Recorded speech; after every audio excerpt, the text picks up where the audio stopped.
Hello everyone, good morning. কেমন আছো তোমরা সবাই? আশা করছি সবাই ভালো আছো। আমরাও ভালো আছি। আমি শিউলি, আমার নতুন একটা ব্লগে তোমাদের ওয়েলকাম। সময় হচ্ছে এখন এই 8:30 মতন, আর আজকের বারটা হলো শুক্রবার। তো সবার প্রথমেই যেই কাজটা আমার থাকে, তোমাদের দাদাভাই টিফিন বানানো, সেটা তো আজকে হয়ে গিয়েছে, সেটা তোমাদের সঙ্গে শেয়ার করতে পারিনি। তো তারপর চলে এসেছি বেডটা ক্লিন করার জন্য। আর বেডের উপর তো আমার মানে বালিশ পর্যন্ত আমি মানে রাখি না, তাই সেগুলো সমস্ত কিছু গুছিয়ে নিয়ে মানে আলমারির মধ্যে রেখে দিয়েছি। আর এখন করছি বেডটা ক্লিন। তারপরে আবার কি বলো তো, নিচে প্লাস্টিকটা বিছিয়েছি, তো তার জন্য মানে এরকম কুঁচকে যাচ্ছে, তাও কিচ্ছু করার নেই, এইভাবেই রেখে দিতে হবে।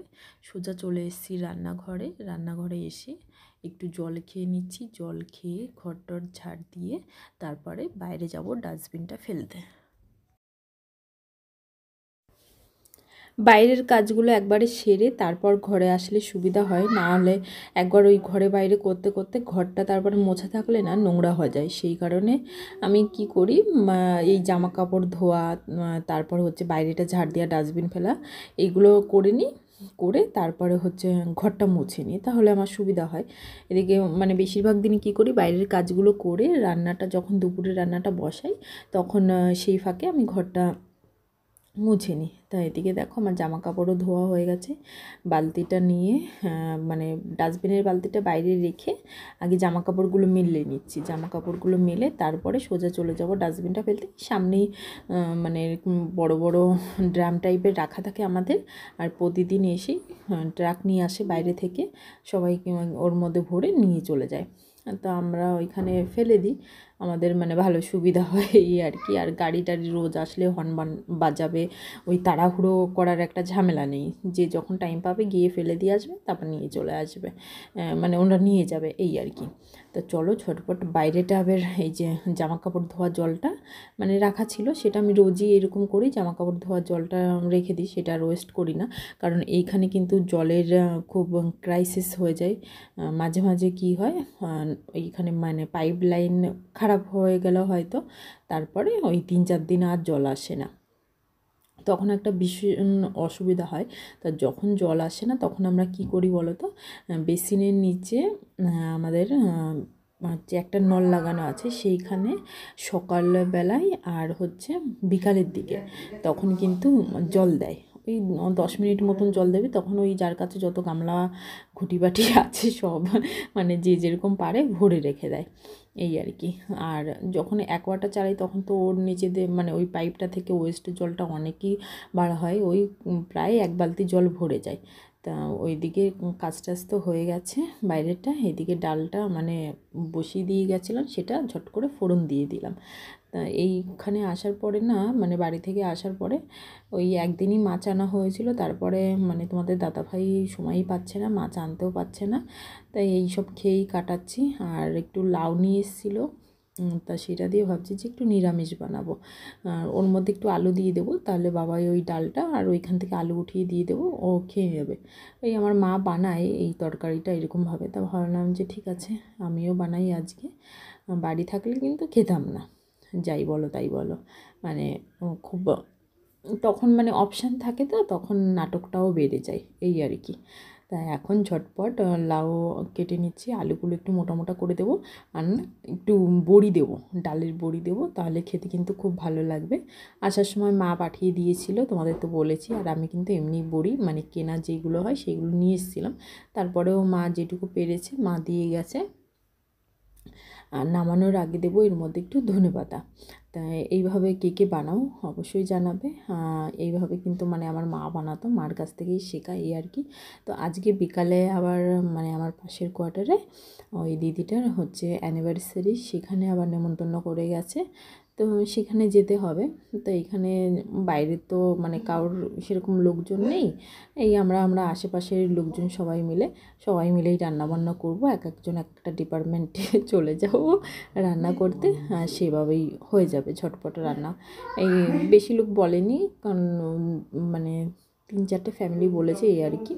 ও আর ওর হাজব্যান্ডই থাকে, ওই আসামে বাড়ি ওদের। তো এইখানে আবার তোমাদের দাদাভাই ডিউটি থেকে এসছে, এই ডাবটা আনা ছিল, সেটা ভাবলাম যে ঠিক আছে তাহলে কেটে জল দিয়ে দিই। আজকে আর মিশ্রির জলটা ভেজানো হয়নি, এটা খাবো বলেই মিশ্রির জলটা ভেজানো হয়নি। আমি এদিকে কাটছি আর তোমাদের দাদাভাই পাশে থেকে চিল্লাচ্ছে যে আমি এসে কেটে দিচ্ছি। তা চলে এসছে তোমাদের দাদাভাই। না হেভি মিষ্টি। বাবুকে দাও, খাও খাও খাও খাও খাও। না না উড়ে দেওয়া যাবে না, বাবু নাকে জল পড়ছে।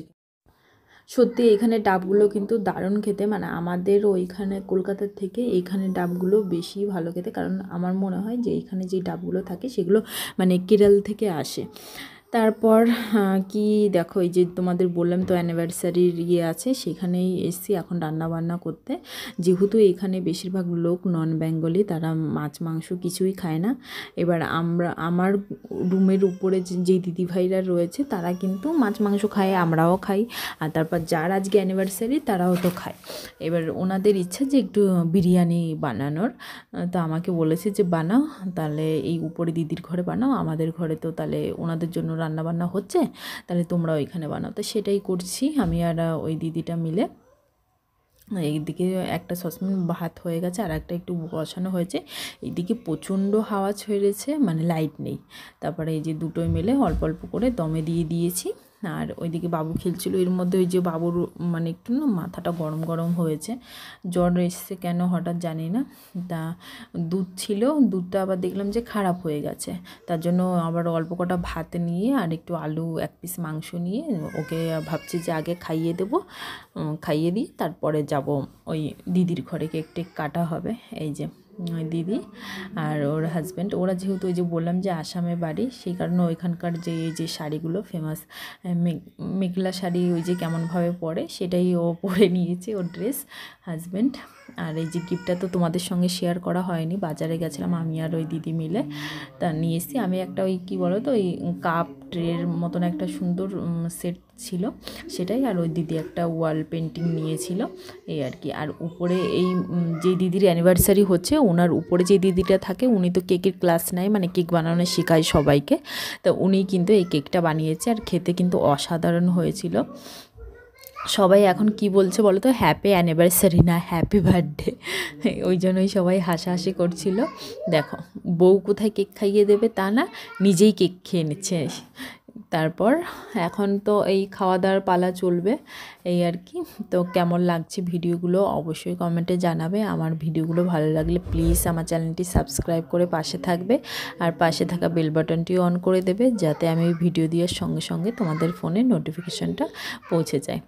তো এই দিদি মানে কেক নিয়ে কি করছে, মানে ছবি তোলার জন্য ওকে না খাইয়ে দেখো মুখে নিয়ে দাঁড়িয়ে রয়েছে, এরকমই সবাই করে। আর যেহেতু এখানে মানে কেউ লোকজন নেই, ওই এরাই ফ্যামিলি, এরাই সব কিছু, তো সবাই মিলে ভীষণ মজা টজা করা হয়েছে। আর এই দিদির ফ্যামিলি তো ওনারা তো বললাম যে খাবে না, তা ওনারা আগে খেয়ে নিয়েছে, মানে ওনার বাচ্চারা ওনার হাজব্যান্ড সবাই আগে খেয়ে নিয়েছে। এখন তোমাদের দাদাভাই উপরে যে দাদাভাইটা রয়েছে ওনাদের জন্য এই চেয়ার টেবিলে দেওয়া আছে। আর ওই দেখো ওই দিদিগুলো না ওই যে পুরি খাবে, ওনারা নন বেঙ্গলি, আর পনিরের তরকারি হয়েছিল, আর একটা হচ্ছে ক্যাপসিকাম আর আলু দিয়ে একটা সবজি হয়েছিল, সেটাই ওনারা খেয়ে নিয়েছে।